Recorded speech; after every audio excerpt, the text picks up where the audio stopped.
Ya, silahkan. Assalamualaikum warahmatullahi wabarakatuh. Waalaikumsalam warahmatullahi wabarakatuh.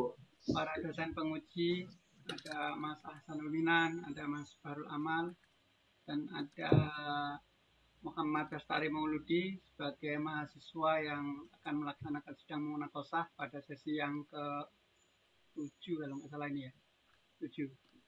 Mudah-mudahan kita semua senantiasa dalam keadaan sehat walafiat dan sukses dalam menjalankan aktivitas sehari-hari. Tidak saya panjang lebarkan karena tadi di depan juga sudah saya sampaikan terkait dengan teknis daripada pelaksanaan sidang munaqosyah pada hari ini. Tapi saya akan mengulang supaya nanti perjalanannya akan berjalan dengan lancar. Sesi sidang kali ini nanti yang pertama setelah saya serahkan terkait dengan waktu kepada para dosen penguji, nanti mahasiswa mempresentasikan skripsinya, kira-kira durasinya ya antara 20 sampai 30 menit. Usahakan memang menggunakan share screen sendiri ya, jadi tidak usah dibantu dari sini. Dan setelah itu kemudian masuk sesi tanggapan dan tanya jawab dari dosen penguji. Setelah itu kemudian masuk sesi memberikan masukan dan catatan.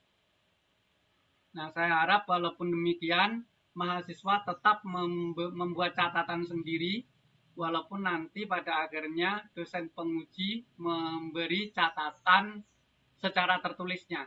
Nanti kalau misalnya masih ada yang luput atau masih ada yang kurang jelas, recording daripada kegiatan ini bisa dibuka kembali. Seperti itu ya. Oke, untuk mempersingkat waktu acara ini, sidang munaqosyah ini saya serahkan kepada Dewan Penguji yaitu Mas Minan dan Mas Bahrul Amal. Kepada beliau berdua kami persilahkan.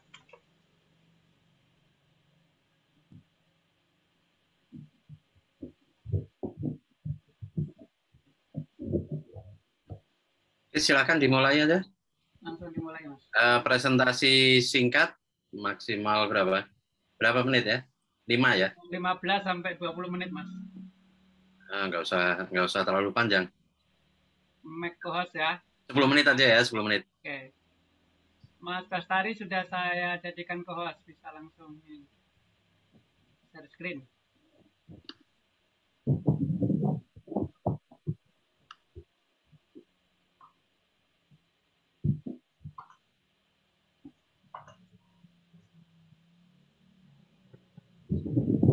Sudah masuk Pak saksiannya? Sudah, tapi belum tertampil. Oh. Oke.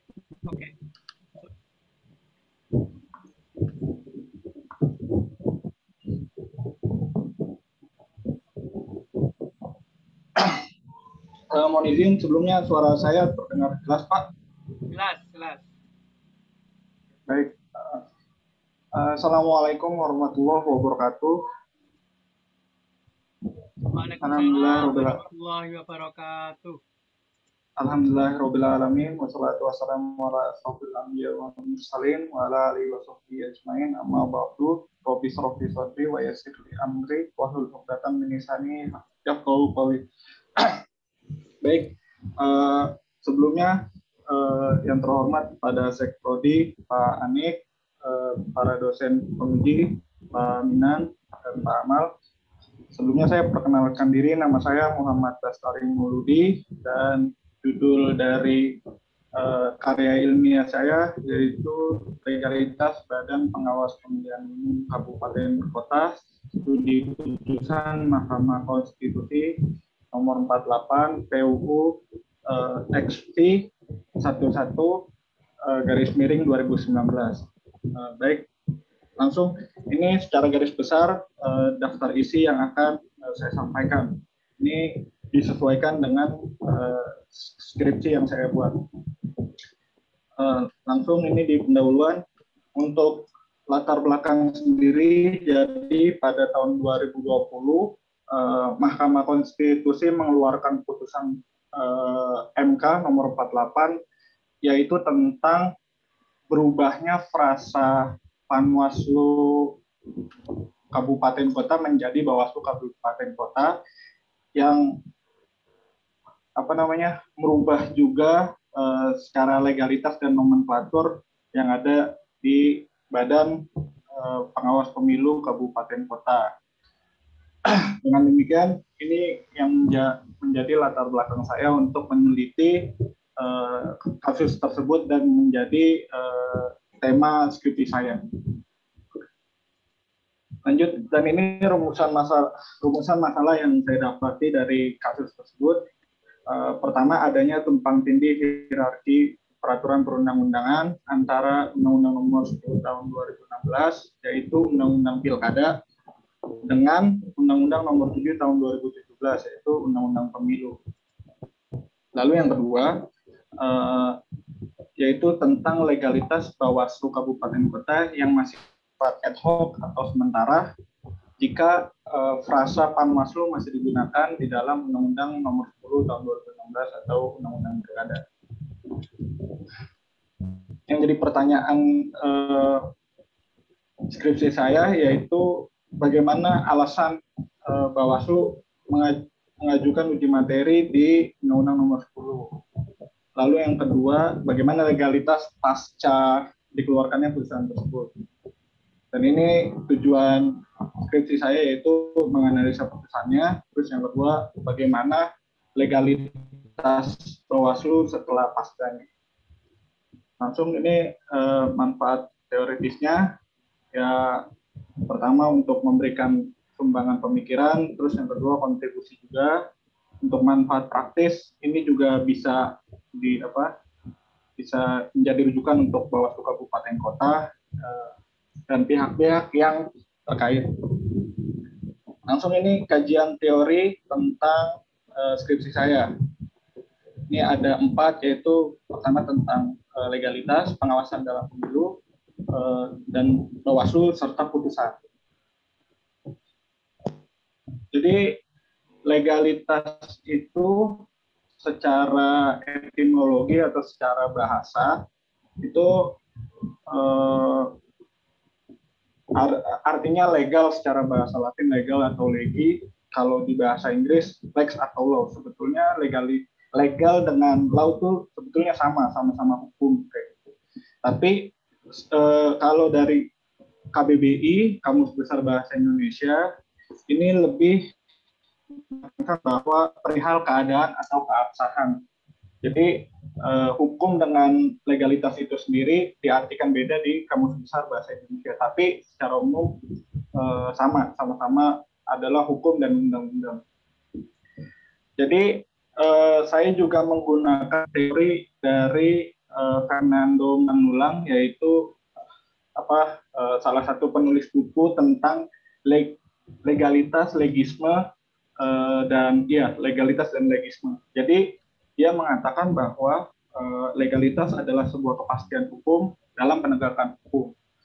Dan dia bisa menyebutkan teori tersebut, pernyataan tersebut, karena dia dipengaruhi oleh gagasan legisme dari L.G. van Apeldoorn, yang sama-sama kita tahu bahwa Apeldoorn itu termasuk pakar hukum yang sangat tinggi.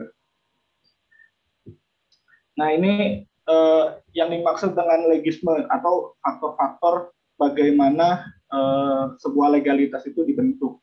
Yang pertama itu soal kontrak sosial dan kekuasaan yudikatif. Jadi harus ada poin pertama, harus ada 2 poin ini. Yang pertama, sebuah ikatan antara rakyat dengan sistem politik dengan pembentukan hukum. Jadi kayak ada sebuah perjanjian antara penegak hukum atau sistem politik atau pemerintah kepada rakyat. Jadi rakyat mempercayakan kemerdekaan individualnya untuk kepada pemerintah untuk membuat sebuah undang-undang. Terus yang kedua, ini adanya kekuasaan di pengadilan. Jadi pengadilan menjalankan fungsi sebagai penegak hukum dan tidak terkontaminasi oleh lembaga trias politika lainnya. Jadi harus berdiri sendiri. Jadi pengadilan yudikatif dalam hal ini kaitannya dengan Mahkamah Konstitusi ya, dengan skripsi saya ya harus berdiri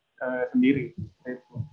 Lalu yang legisme kedua itu sang corong undang-undang dan metode legalitas.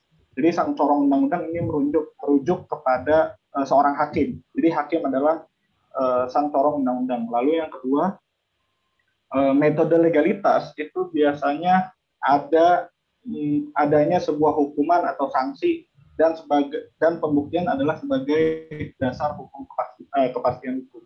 Dan ini masih kaitannya sama hukum pidana. Lalu yang teori kedua tentang pengawasan dalam pemilu.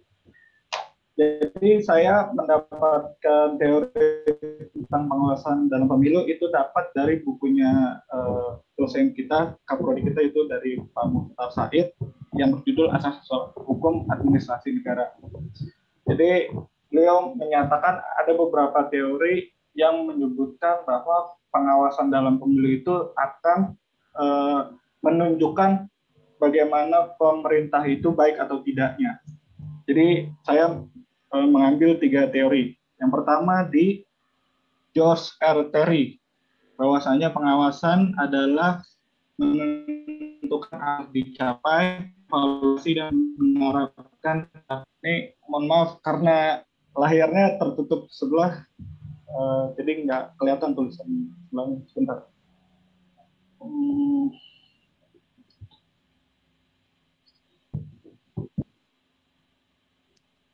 Oke, yang kedua, Philippus Mandiri Hajon.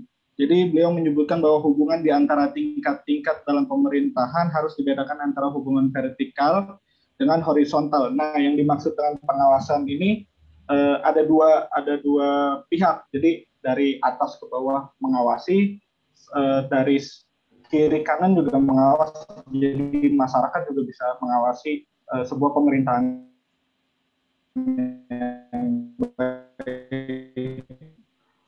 Beliau menyebutkan bahwa sistem pengawasan yang efektif itu berupa pengawasan internal dan eksternal. Mahalnya, jadi dari juga harus diawasi, dari luar juga diawasi. Itulah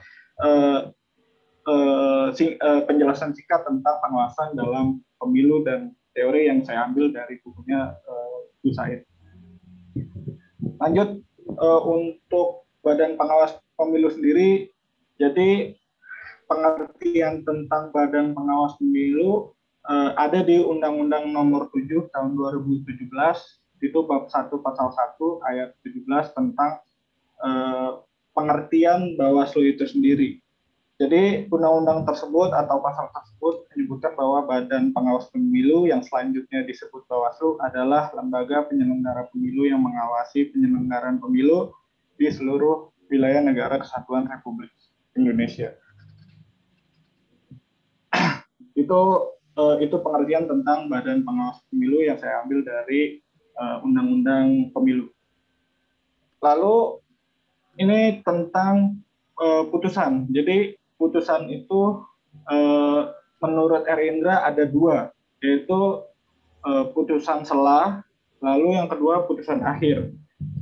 Putusan selah adalah putusan yang bersifat sementara dan bukan merupakan putusan akhir. Kalau putusan akhir adalah putusan hakim yang berdasarkan wewenang diberikan oleh hukum memutus suatu perkara sengketa antara dua belah pihak atau lebih di pengadilan. Jadi kaitannya dengan skripsi saya bahwa menurut Erindra, jadi putusan MK nomor 48 tahun 2019 itu adalah putusan akhir. Lanjut, ini tentang metode penelitian saya. Jadi metode penelitian saya ini termasuk yuridis normatif dengan bentuk penelitian analisis yang bertujuan menilai pelaksanaan suatu peraturan perundang-undangan yang dilakukan, mengadakan penelitian kepustakaan serta penelitian lapangan. Dengan demikian penelitian ini menggunakan metode kualitatif deskriptif. Penelitian saya ini dilaksanakan di kantor Bawaslu Kota Administrasi Jakarta Barat. Itu untuk keseluruhan penelitian saya mulai dari seminar pembentukan proposal sampai hari ini itu sekitar 6 bulan. Dan ini teknik pengumpulan data yang saya ambil untuk membuat skripsi saya. Itu pertama untuk untuk data primernya saya mengumpulkan buku-buku, lalu juga serta mengunduh beberapa peraturan perundang-undangan, artikel juga, jurnal, dan lain sebagainya, termasuk juga berita-berita artikel yang saya dapat di latar belakang tersebut. Dan data sekundernya saya juga melakukan wawancara ke Bawaslu Kabupaten ke Bawaslu Kota Jakarta Barat. Nah, ini kita langsung masuk ke hasil penelitian dan pembahasan. Jadi yang dapat saya dapatkan yaitu ada 2. Yang pertama itu adanya tumpang tindih hierarki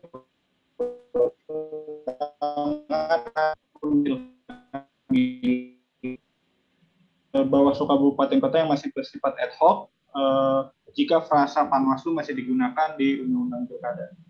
Jadi ini 2 ini yang menjadi patokan saya untuk membahasnya.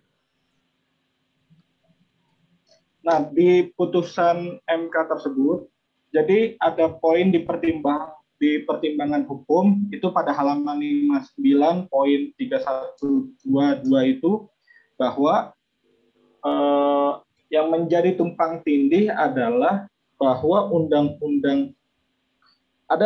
ada undang-undang pilkada, pasal undang-undang pilkada yang bertentangan dengan undang-undang dasar dan juga Undang-Undang Nomor 7 Tahun 2011 atau Undang-Undang Pemilu. Itu ditemukan bahwa kalau itu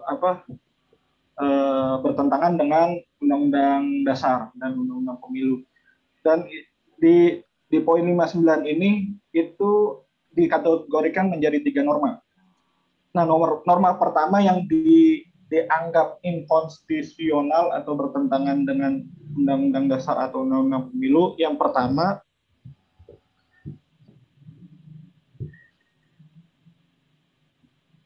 ini kalau di Undang-Undang Dasar pasal 22E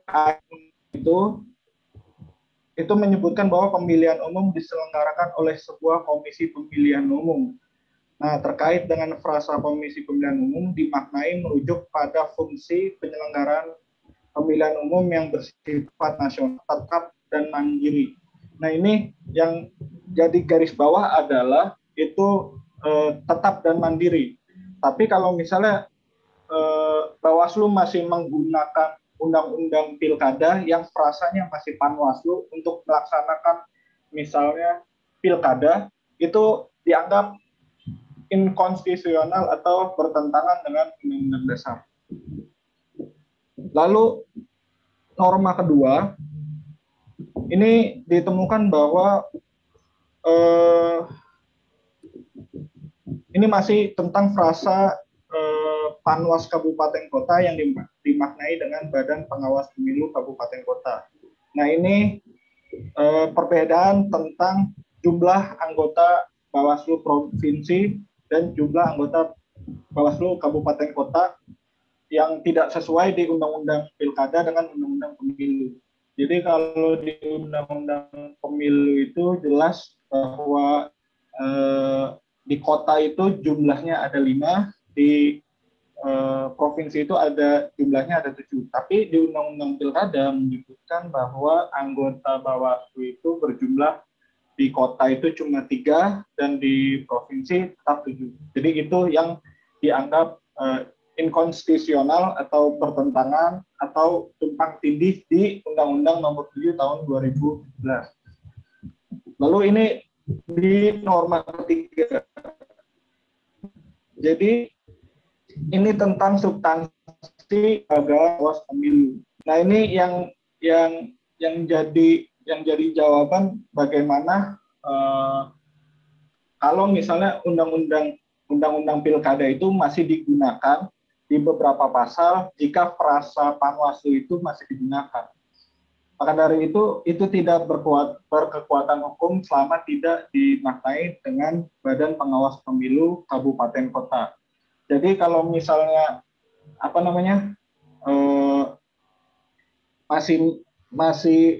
masih menggunakan kata Panwas, itu secara nomenklatur, secara kelembagaan itu Bawaslu tidak bisa menjadi bersifat tetap dan permanen. Jadi ini yang menjadi inkonstitusional di Undang-Undang Pemilu tahun 2016. Dan juga dijelaskan bahwa jabatan Bawaslu Kabupaten Kota itu menjadi 5 tahun. Yang sebelumnya itu berdasarkan event, jadi dibentuk 1 tahun sebelumnya dan dibubarkan 2 bulan setelah pemilu selesai. Seperti itu. Lalu yang terjadi di Undang-Undang Nomor 10 dengan Undang-Undang Nomor 7, Undang-Undang Pilkada dengan Undang-Undang Pemilu itu adalah konflik norma. Jadi konflik norma ini, teori-teori tentang konflik norma ini ada di perselisihan antara Undang-Undang Pilkada dengan Undang-Undang Pemilu. Yang pertama itu lex superior derogat legi inferiori. Itu dalam konflik norma antara Undang-Undang Pilkada dengan Undang-Undang Dasar. Itu karena hukum yang tinggi menyediakan hukum yang di bawah. Nah ini putusan tersebut bisa keluar itu karena memang Undang-Undang Dasar itu posisinya lebih tinggi daripada Undang-Undang Pilkada. Maka dari itu hukum atau undang-undang yang lebih tinggi bisa meniadakan hukum yang di bawah. Itu yang menjadi pertimbangan hukum dari putusan MK nomor 48 tahun 2019. Yang kedua, itu lex superior derogat legi inferiori. Itu tentang undang-undang pilkada dan undang-undang pemilu. Hukum yang baru menyediakan hukum yang lama. Jadi jelas kalau undang-undang pilkada itu terbit tahun 2016. Lalu tahun 2017 itu DPR mengeluarkan Undang-Undang Nomor 7 tahun 2017. Jadi pertimbangan yang selanjutnya adalah asas ini lex superior. Karena Undang-Undang Nomor 7 itu lebih baru daripada Undang-Undang Pilkada. Begitupun secara teritori juga. Kalau undang-undang pemilu skalanya nasional, tapi kalau undang-undang pilkada skalanya cuma di provinsi dan kabupaten kota. Lalu dari general, jadi 2019 itu bahwa hukum yang khusus meniadakan hukum yang umum. Jadi saya melihat bahwa putusan MK itu adalah putusan yang khusus, yang dibuat khusus untuk meniadakan beberapa pasal atau menghakimi beberapa pasal yang ada di Undang-Undang Pilkada. Jadi ini juga asas ini menjadi solusi bagi konflik yang bernorma bahwa hukum yang khusus itu bisa meniadakan hukum yang umum yang sudah berjalan seperti Undang-Undang Pilkada. Jadi putusan MK itu wujud dari lex specialis derogat legi general.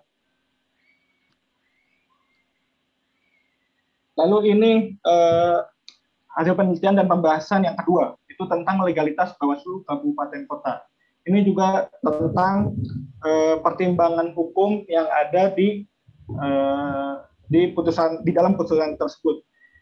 Itu menyebutkan bahwa pasal 24 ayat 1 di Undang-Undang Pilkada yang inkonstitusional secara legalitas. Bicara tentang legalitas, itu inkonstitusional. Maka dari itu ada 3 hal yang membuat pasal tersebut menjadi inkonstitusional secara legalitas. Ini pembahasannya. Yang pertama itu bahwa nomenklatur Bawaslu Kabupaten Kota ini seluruhnya mengikuti aturan yang berlaku dalam Undang-Undang Nomor 7 tahun 2017 tentang pemilu.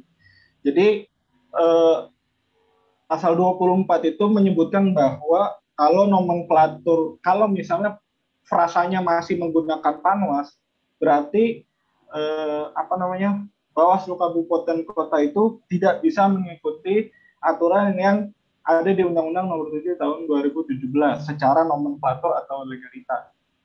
Lalu yang kedua, bahwa legalitas Bawaslu Kabupaten Kota ini bersifat satu pemerintahan 5 tahun dalam satu periode.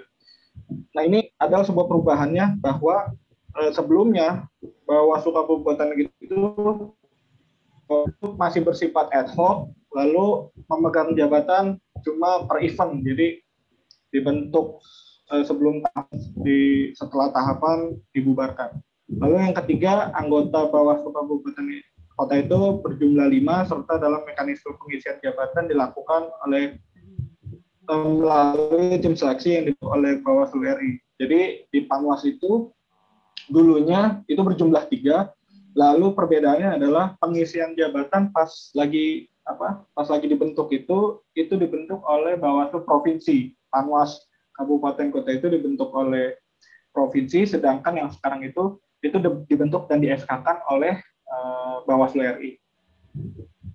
Baik, ini kesimpulan yang saya ambil dari penelitian saya bahwa yang pertama, Undang-Undang Pilkada dinyatakan inkonstitusional di mata MK pada bagian frasa Panwaslu Kabupaten Kota. Lalu yang kedua, nomenklatur Bawaslu berubah sejak dikeluarkannya putusan tersebut.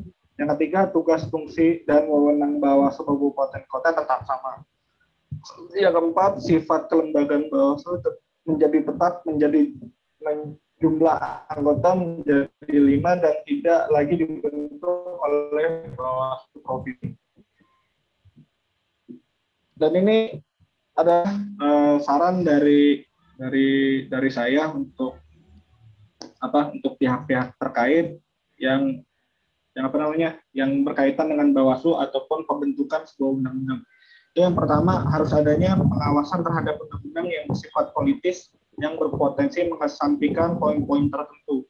Misal kayak undang-undang pilkada. Kalau kita lihat judul Undang-Undang Pilkada itu sangat panjang, bukan undang-undang pemilihan kepala daerah. Udah cukup enggak, tapi itu undang-undang yang sudah satu kali dijadikan perpu, terus diubah lagi oleh undang-undang itu 2 kali. Jadi ini sangat politis yang menjadikan bahwa mengesampingkan hal-hal yang sangat fundamental seperti masa jabatan atau legalitas Bawaslu. Jadi mengesampingkan poin-poin tersebut. Terus yang kedua, pembentukan putusan lebih disederhanakan agar dapat dipahami oleh segala kalangan. Jadi ini pengalaman pertama saya melihat bahwa putusan M itu seperti itu. Jadi 48 itu pengalaman saya untuk menganalisa, meneliti, itu saya sih merasakan agak sulit mencerna apa yang dimaksud dari putusan ini, bagaimana amar putusannya dan lain sebagainya, itu agak sulit. Jadi harapannya kalau dalam pembentukan undang-undang itu atau pembentukan putusan itu lebih disederhanakan. Terus yang ketiga, ya mudah-mudahan skripsi saya ini sebagai rujukan bagi lembaga negara lainnya dalam konflik legalitas kelembagaan. Jadi mudah-mudahan dan harapan saya bahwa skripsi saya ini bisa menjadi rujukan. Baik, itu saja yang bisa saya sampaikan. Kurang lebihnya mohon maaf. Terima kasih. Wassalamualaikum warahmatullahi wabarakatuh. Pak Minan dulu atau saya dulu, Pak Minan? Maka Mas Amal dulu. Oke, siap. Mas Bastari, Ya, Pak. sebelumnya ya selamat. Anda sudah sampai pada tahap ini, tahap mempertanggungjawabkan tentang perkuliahan saudara dalam bentuk tugas akhir. Karena saya tahu Mas Bastari juga pernah ketemu saya waktu dulu dan menyampaikan bahwa pindahan ya dari Muhammadiyah atau Ahmad Dahlan sih Muhammadiyah Tangerang. Muhammadiyah Tangerang ke Unusia. Ya, kemudian ya sekarang udah ketemu laginya Anda sudah tugas akhir. Yang pertama ada beberapa part-part kecil sih, bagian-bagian kecil yang kemudian perlu saya ini juga kasih masukan supaya saudara tidak keliru. Law dan legal itu katanya saudara Pak, intinya sama aja gitu ya? Iya, karena yang saya dapat itu bahwa kalau legal itu asalnya dari bahasa Latin, kalau asal dari bahasa Inggris. Oh, kalau law itu sistem aturannya secara keseluruhan dari suatu negara, sistem hukum aturannya. Tapi kalau legal itu harus saudara sandingkan juga dengan kata ilegal, yang artinya legal itu berarti yang menurut undang-undang itu diperbolehkan, legal, ilegal. Sedangkan law itu ya sistem hukum secara besarnya. Jadi ada perbedaan. Nah, saya sih mau masuk di bagian ini aja, nanti mungkin Pak Minan karena ahlinya di bidang kebawasluan. Saya cuma mau masuk di bagian kajian teori dulu. Iya, Pak. Di kajian teori itu satu konsekuensi ketika saudara telah menentukan rumusan masalah. Nah, rumusan masalah itu satu konsekuensi juga ketika saudara hendak menulis satu tugas akhir. Nah, ketika ada pendahuluan untuk menulis tugas akhir, berarti harus ada masalah yang masalah yang hendak Anda pecahkan. Nah, masalah yang hendak Anda pecahkan itu menggunakan teori apa? Nah, baru metode yang pasnya apa? Dari kajian teori dulu, kenapa Bawaslu itu dimasukkan sebagai teori? Karena apakah Bawaslu itu teori? Coba aku mau tahu argumentasinya. Apakah Bawaslu itu merupakan teori?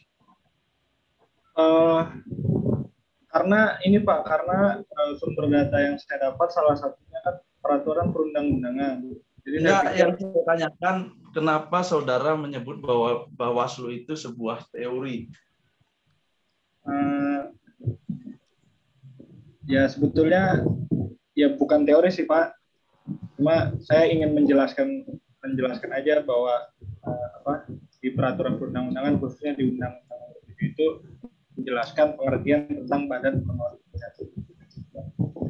Kalau untuk lebih jelas itu yang ada di ya, setelah saya baca skripsi saudara tadi, banyak hal-hal yang ada di kajian teori seharusnya dimasukkan kepada bagian pembahasan atau hasil dari penelitian itu, bukan di kajian teori. Nah, kalau kajian teori itu langsung aja Anda mau menulis skripsi ini dengan masalah yang pertama, teorinya apa nih? Masalah yang pertama itu kira-kira Anda bisa pecahkan dengan teori apa? Nah, sekarang saya tanya, kalau masalah yang pertama yang Anda sebutkan tadi, kenapa itu kan Bawaslu kemudian melakukan uji materi ke MK? Teorinya apa kira-kira yang pas? Itu. Jadi ini mohon maaf Pak, bahwa saya tuh dalam proses pembuatan skripsi ini saya menemukan teori-teori itu jadi dua kali gitu Pak. Jadi yang pertama saya menemukan yang 4 ini dulu, lalu saya tanya ke dosen pembimbing saya, kebetulan Bu Said juga, beliau bilang ya udah kalau misalnya sudah bab 4 ternyata ketemu teori baru, itu nggak apa-apa dimasukkan saja kayak gitu. Nah, ini soal mekanisme memasukkan kajian teori. Jadi untuk yang pembahasan nomor pertama itu, ini mohon maaf Pak, saya nggak masukin di kajian teori, soalnya saya langsung memasukkan ke presentasi. Itu sebetulnya teori tentang ini Pak, tentang jalan keluarnya itu tentang konflik norma. Jadi teorinya adalah ini yang saya temukan saat menulis di bab 4. gitu Pak. Jadi asas-asas tentang lex superior, derogat legi inferior dan lain sebagainya. Oh, jadi saya nanti mau ngasih saran aja untuk teori atas pertanyaan yang pertama itu kayaknya ini sih ya. Nanti coba dikonsultasikan dengan pembimbing. Lebih tepat kalau menggunakan teori triad hukumnya Gustav Rachbuch tentang kepastian hukum. Jadi ada keadilan, kemanfaatan, dan kepastian. Nah, yang dicari oleh Bawaslu di kabupaten kota itu kan persoalan kepastian. Ya, pastinya gimana mereka itu statusnya. Nah, teori kepastian inilah, dari teori triad hukum inilah yang salah satunya memasukkan tentang kepastian ini. Nanti saudara jadikan pisau analisa ketika melakukan pembahasan tentang kepastian hukum. Karena mereka merasa tidak memiliki kepastian hukum sebab ada dua hukum atau dua undang-undang yang muncul pada waktu itu, maka mereka merasa ada hal yang membingungkan. Jadi kalau bicara hukum di Indonesia, kita harus sepakat bahwa itu legisme.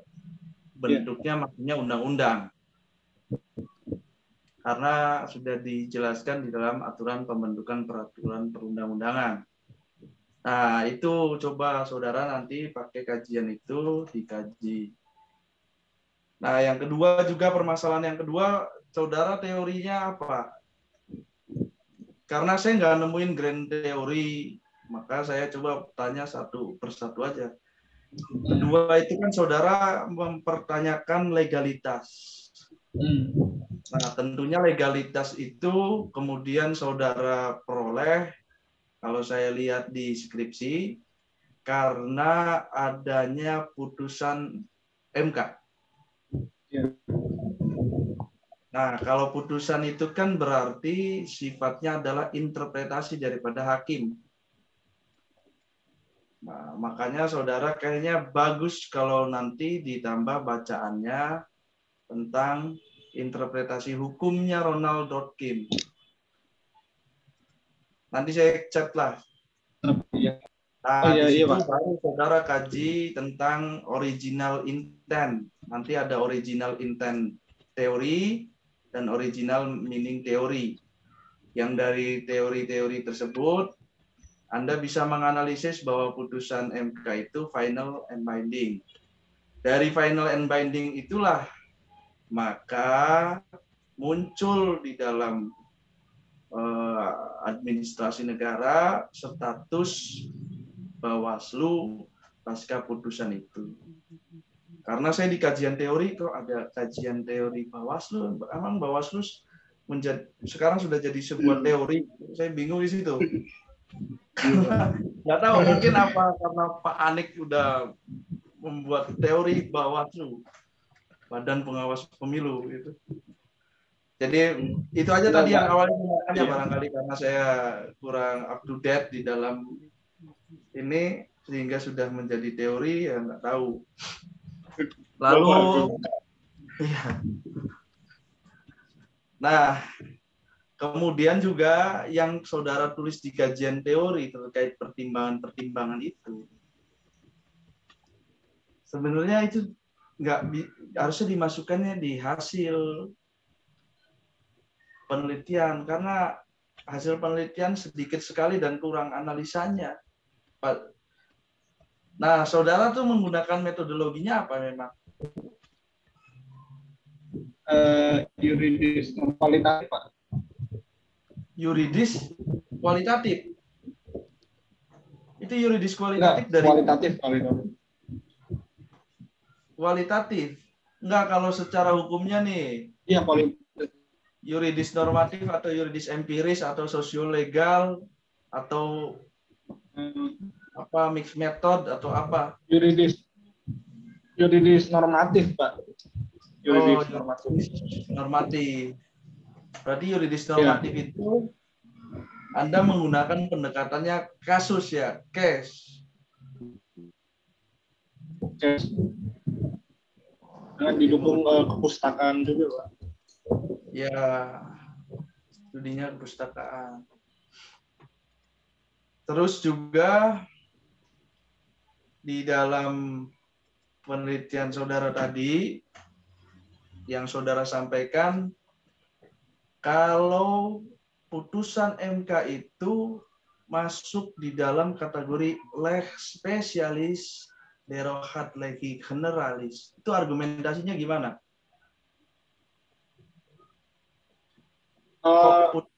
MK Kalau itu dari saya, iya.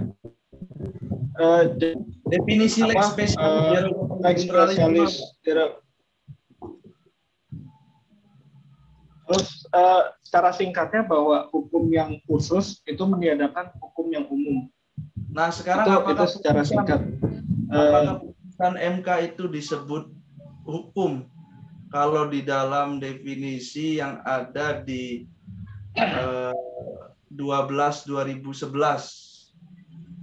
Kan hierarki itu ada di pasal 7.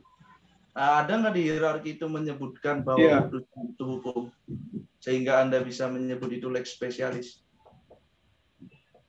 Ya, jadi ketika saya melakukan pembahasan ini dan mencoba untuk menyimpulkan ini terlepas dari keterbatasan saya terhadap pengetahuan tentang teori yang sekiranya saya baca gitu, mungkin saya belum baca buku yang lain atau mendalami teori yang khususnya konflik norma ini. Tapi yang saya dapat bahwa putusan MK itu wujud dari hukum yang khusus gitu. Artinya kalau hukum yang khusus, saya sih hukum yang memang dibentuk oleh undang-undang, ini yang dibuat oleh legislatif atau dari eksekutif. Tapi putusan MK saya sih ngerasa artikan bahwa putusan MK itu sifatnya khusus yang mengadili istilahnya hukum-hukum yang ada di yang khusus yang di umum seperti itu. Jadi di dalam putusan MK yang tidak dikonstitusionalkan bukan undang-undang pilkadanya, tapi beberapa pasal yang yang hanya menggunakan Panwaslu bukan Bawaslu. Itu Pak. Jadi ini pemahaman dari saya pribadi.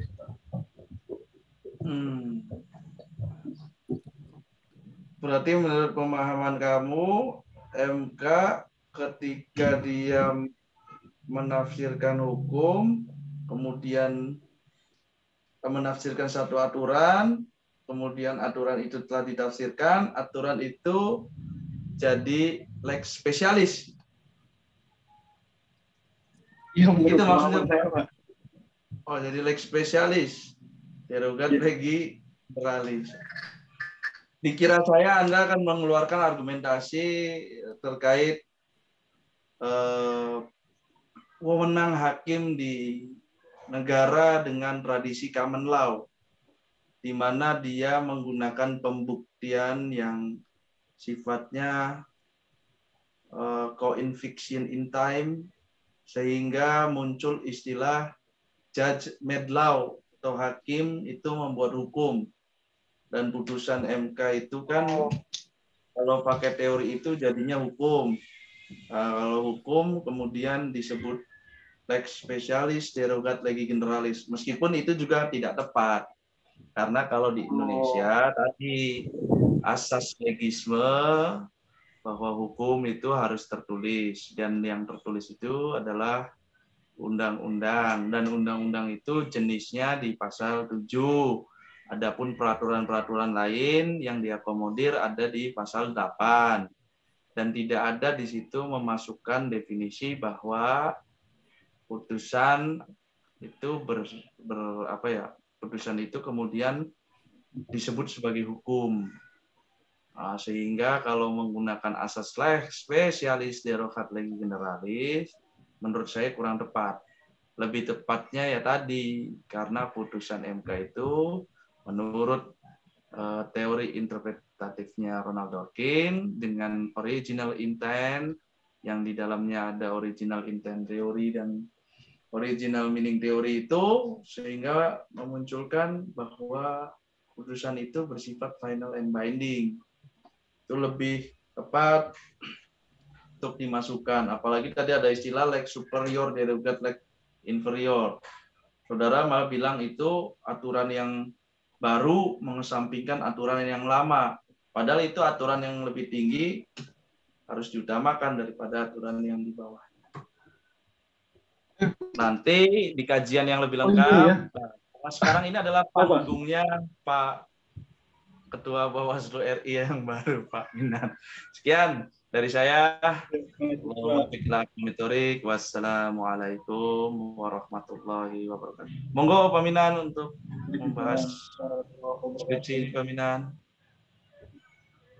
Ya, terima kasih Mas Amal ini Pak Dokter kita. Tadi sudah cukup banyak ya catatan yang disampaikan oleh Mas Amal. Saya tidak akan banyak menambahkan karena nanti tadi yang disampaikan sudah cukup banyak juga dari Pak Amal. Saya sedikit ini saja ada beberapa catatan. Saya coba ini ya. Ini saya bisa. Oh, saya nggak bisa slide share ya. Pak Anik, mana ini Pak Anik? Oke. Mas Minan co-host. Oke Mas, sudah. Oke, sudah. Harus dicabut dulu ini kayaknya share screen-nya Mas. Mas Basari coba. Sudah ya? Oh iya, sudah. Ya. Ya, saya cabut. Sudah kelihatan kan? Oke, sudah Mas. Oke, ini saya lebih banyak teknis saja ya. Karena tadi secara teoritik itu sudah disampaikan catatannya oleh Mas Amal. Dan ini saya beri catatan tertulis supaya nanti mungkin bisa jadi bahan untuk diskusi dengan dan konsultasi dengan pembimbing dalam rangka perbaikan ya.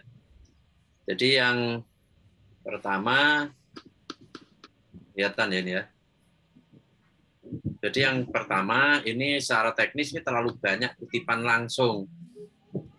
Ini baik kutipan norma undang-undang, itu undang-undang cuma di copy paste bunyi pasal dan ayatnya, dan juga kutipan langsung dari referensi. Menurut saya ini perlu jadi catatan karena setahu saya mungkin nanti Pak Anik bisa mengkoreksi.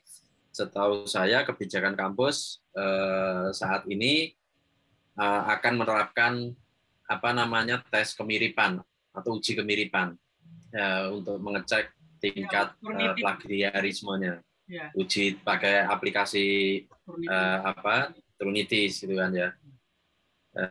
Jadi kalau saya lihat secara sepintas, kalau bentuknya masih seperti ini, itu kan ketika menjelaskan Bawaslu itu semuanya isinya copy paste dari undang-undang kan itu pasti nanti akan tertolak karena maksimal tingkat kemiripan itu berapa? 20% ya kayaknya ya yang ditolerir itu. Jadi saran saya itu yang pasal-pasal itu boleh dicantumkan tapi di parafrase ya. Jadi dituliskan dengan bahasa Anda sendiri. Jadi jangan kutip langsung isi dari pasal dan ayat itu. Jadi misalnya ya Anda tulis saja misalnya Bawaslu punya beberapa tugas, antara lain 1 melakukan gini, 2 melakukan gini, tapi itu pakai bahasa Anda sendiri.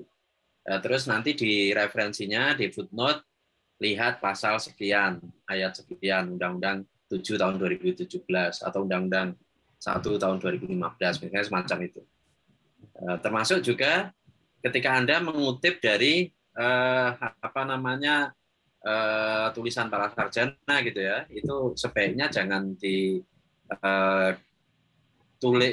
jangan menggunakan kutipan langsung. Biasanya kutipan langsung itu hanya dipakai ketika Anda benar-benar perlu menunjukkan bahwasannya ini penulis atau sarjana ini benar-benar ngomong seperti ini. Itu untuk meyakinkan pembaca bahwasannya yang diomongkan itu sepenuhnya semacam itu. Tapi kalau Anda mengutip itu hanya mengutip gagasannya, itu nggak perlu dikutip secara utuh. Karena kalau dikutip secara utuh itu nanti bisa kena uji kemiripan itu. Dan nanti hasilnya bisa ditolak, Anda itu suruh revisi lagi. Itu yang pertama. Terus yang kedua, di rumusan masalah, ini saya nggak tahu, ini baru ketemu ini saya. Jadi itu ada rumusan masalah, ada pertanyaan penelitian. Kalau setahu saya itu sebenarnya cukup salah satu saja. Jadi karena itu sama sebenarnya, rumusan masalah itu juga pertanyaan penelitian. Ketika Anda bikin berbeda, rumusan masalah sendiri, pertanyaan penelitian sendiri, itu saya lihat itu justru isinya beda gitu antara rumusan masalah dengan pertanyaan penelitian. Gitu. Jadi menjadi kurang jelas. Ini sebenarnya yang mau Anda bahas yang mana? Yang rumusan masalah atau pertanyaan penelitian? Padahal sebenarnya itu sama, itu rumusan masalah itu istilah. Jadi ada yang pakai rumusan masalah atau perumusan masalah, ada yang pakai pertanyaan penelitian. Tapi intinya perumusan masalah atau pertanyaan penelitian itu fungsinya sama. Jadi menjelaskan kepada pembaca, ini loh yang mau saya teliti. Jadi misalnya kalau di tempat Anda itu kan bagaimana apa alasan Bawaslu mengajukan constitutional review ke MK. Nah, saya nggak tahu pertanyaan penelitiannya itu atau masalah yang Anda teliti itu atau yang kalau yang di rumusan masalah kan duplikasi atau apa itu ya. Jadi ini kalau kita lihat di sini tuh beda itu rumusan masalah dengan pertanyaan penelitian. Ya. Itu Pak, mohon maaf Pak, saya dijelaskan dulu itu Pak. Anda mau jelaskan apanya? Ini tentang penulisannya Pak, karena saya kan ngikutin pedoman yang ada di yang ada di kampus, pedoman kampus. Jadi memang ada dua gitu Pak. Ini ada rumusan penelitian, ada pertanyaan penelitian. Memang ada itu di begini memang rumusannya. Iya, cuma kalau ini Anda bikin dua rumusan masalah dengan pertanyaan penelitian, ini masalahnya kan beda kan, rumusan masalah dengan pertanyaan penelitian. Ya kan? Yang pertanyaan penelitian pertanyaan penelitian nomor 2 itu sama dengan rumusan masalah nomor 2. Rumusan penelitian nomor 2. Tapi yang pertanyaan penelitian nomor 1 beda dengan rumusan masalah nomor 1. Setelah saya cek pembahasan Anda, yang pertanyaan penelitian nomor 1 ini nggak Anda jawab. Saya nggak ketemu itu jawabannya di pembahasan Anda. Itu jadi yang Anda bahas itu ini, terus kemudian ini. Ini nggak Anda bahas ini, nggak Anda jawab. Jadi sebenarnya penelitian itu baik bentuknya skripsi atau disertasi atau tesis itu harusnya menjawab pertanyaan penelitian atau rumusan penelitian atau rumusan masalah. Saya nggak tahu juga ini kenapa dibikin berbeda ya, karena di kampus lain sebenarnya sama itu. Jadi saya melihat ini Anda belum jawab. Ya solusinya sebenarnya kalau Anda nggak mau susah-susah, ya udah ini Anda hapus saja. Tapi kalau Anda ini nggak hapus, ya Anda harus jawab. Jawab itu. Nanti tolong dikonsultasikan sama pembimbing bagaimana baiknya gitu. Karena kalau Anda pengen mudahnya dihapus saja, nanti kan juga jadi aneh. Ini sudah dicantumkan ketika diuji ternyata ketahuan itu belum dibahas, kemudian dihapus, itu kan juga. Itu ya. Terus yang ketiga terkait dengan kerangka teori, ini tadi Pak Amal sudah membahas, saya hanya sedikit menambahkan. Jadi kalau Pak Amal tadi kan mempertanyakan kenapa Bawaslu itu jadi kerangka teori ya. Terus kemudian Anda juga mencantumkan di kerangka teori itu teori pengawasan. Itu yang Anda jelaskan itu justru teori pengawasan secara umum, pengawasan dalam pemerintahan. Padahal yang Anda bahas ini sebenarnya pengawasan pemilu gitu ya. Jadi itu sebenarnya teorinya berbeda. Tetapi kalau menurut saya sih kalau yang Anda bahas itu legalitas Bawaslu, itu sebenarnya Anda nggak perlu pakai kerangka teori pengawasan. Jadi Anda fungsi kerangka teori itu kan untuk membantu Anda melakukan analisa. Nah, kalau yang Anda analisa itu legalitas Bawaslu, ya cukup Anda menggunakan teori tentang legalitas lembaga, misalnya. Jadi Anda bisa merujuk tadi yang disampaikan oleh Mas Amal tadi, Anda bisa merujuk ke bukunya Prof. Jimli misalnya. Itu kan dia menulis tentang lembaga-lembaga negara, teori lembaga negara ya. Jadi ada lembaga negara yang diatur di dalam konstitusi, ada lembaga negara yang diatur dalam undang-undang, gitu. Itu juga bisa diinikan. Jadi Anda nggak perlu mencantumkan teori pengawasan. Kenapa? Karena Anda tidak mengkaji tentang kewenangan pengawasan Bawaslu.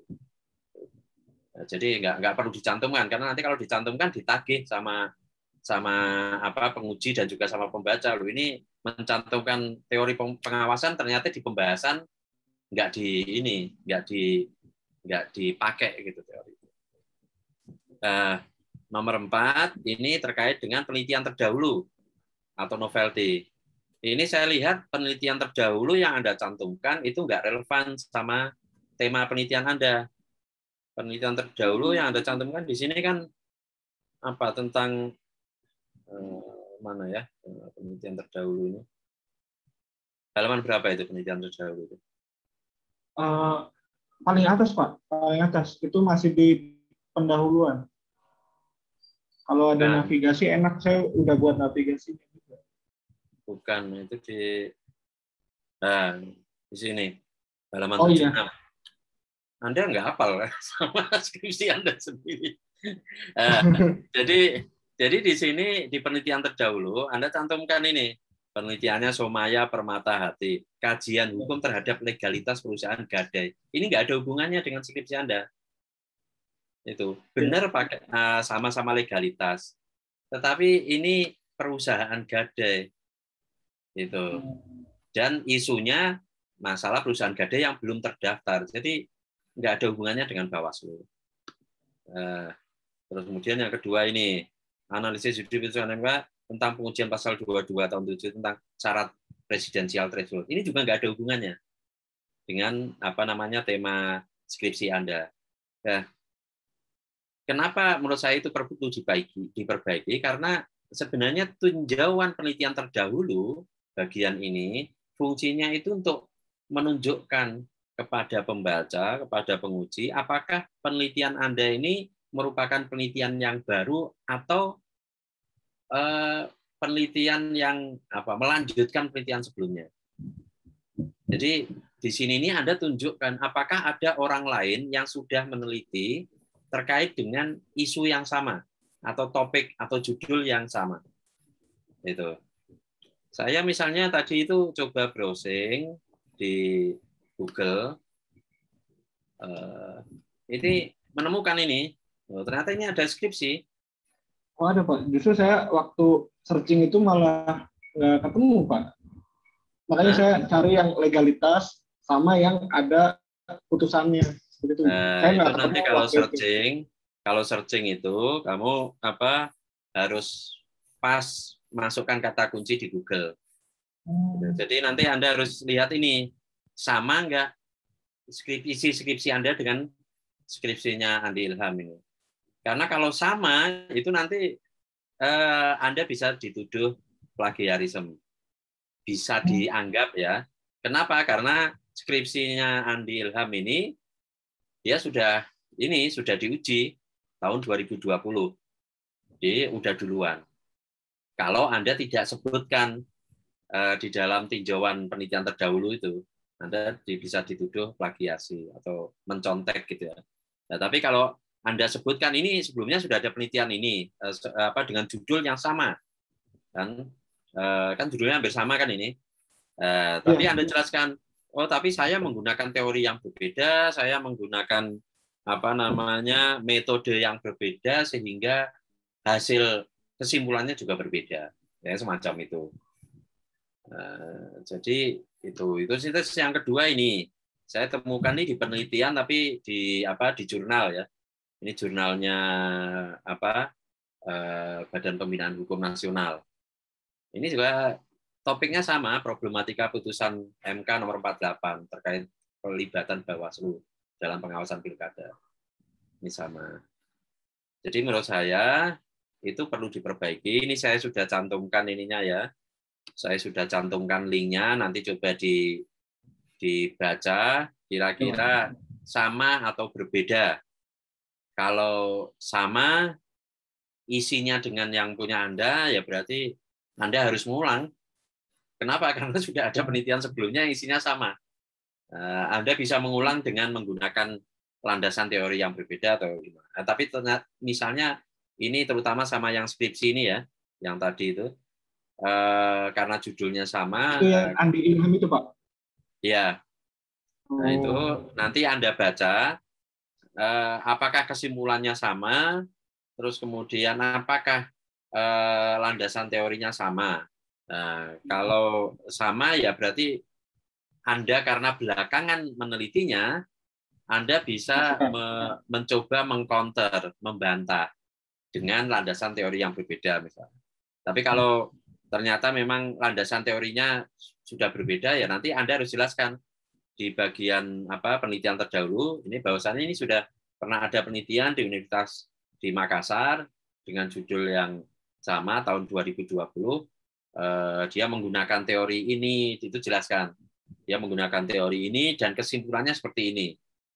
Nanti di bagian akhir dari ini penelitian terdahulu ini, setelah Anda jelaskan setidaknya dua ini, tadi saya kan cuma iseng itu, coba ngecek gitu ya, ternyata ketemu dua ini. Mungkin nanti kalau Anda cari lagi sebenarnya mungkin bisa lebih dari dua ini. Nanti Anda jelaskan apa perbedaan penelitian Anda dengan penelitian-penelitian sebelumnya. Itu perlu Anda jelaskan. Misalnya ininya landasan teorinya beda, gitu. Atau metodenya beda. Kalau yang penelitian yang lain yuridis normatif, saya ini pakai penelitian legal empiris misalnya. Anda kan pakai legal empiris, Anda wawancara kan itu. Nah, misalnya Anda bisa jelaskan itu. Nah, yang terakhir ini tadi sudah saya sampaikan, pertanyaan penelitian nomor 1 tadi itu belum dijawab. Itu saja catatan dari saya sih nanti tolong dikomunikasikan sama pembimbingnya agar bisa diperbaiki. Ya Pak, makasih Pak. Ya. Cukup ya, Mas Minan. Apa masih ada tambahan lagi, Mas Farul Amal? Nggak ada, cukup. Itu udah luar biasa tadi, Pak Minan. Sebenarnya pertanyaan nomor 1 itu saya rasa kamu tuh udah jawab, Bastari. Cuma kamu taruh di kajian teori. Coba deh dilihat lagi. Yang mana Pak? Yang tadi itu kan legalitas. Uji materi itu Pak. Iya, kenapa nanya legalitas? Kan di situ kamu putusan semua. Pertanyaan nomor 1 itu, kamu sederhana aja jawabnya. Kamu wawancara sama Bawaslu RI. Kan di pertanyaan nomor 1 itu kamu tanya, mengapa Bawaslu mengajukan constitutional review ke MK terkait dengan legalitas Panwaslu pilkada. Itu kamu jawab dengan cara kamu tanya ke Bawaslu RI, kamu datang ke kantornya, kamu tanya dulu siapa yang menjadi yang mewakili dalam mengajukan permohonan constitutional review itu. Nah, itu kamu wawancarai. Terus yang kedua, kamu lihat di dokumen permohonannya. Nah, Di dokumen permohonan itu kan nanti dijelaskan kenapa pemohon itu mengajukan permohonan itu. Nah, itu kamu jelaskan itu untuk menjawab pertanyaan pertama. Itu kalau sudah kamu jelaskan itu pertanyaan pertama udah terjawab. udah selesai, udah terjawab. Itu. Siap. Oke, Pak Nik, silakan. Oke ya, saya kira cukup, udah banyak itu tadi. Kalau misalnya langsung ditindaklanjuti sepertinya menjadi skripsi yang terbaik lah pokoknya. Pak Nik kok wajahnya glowing sekali nih. Aduh, masih ada satu sesi lagi, Mas. Sejak di bawah sudah.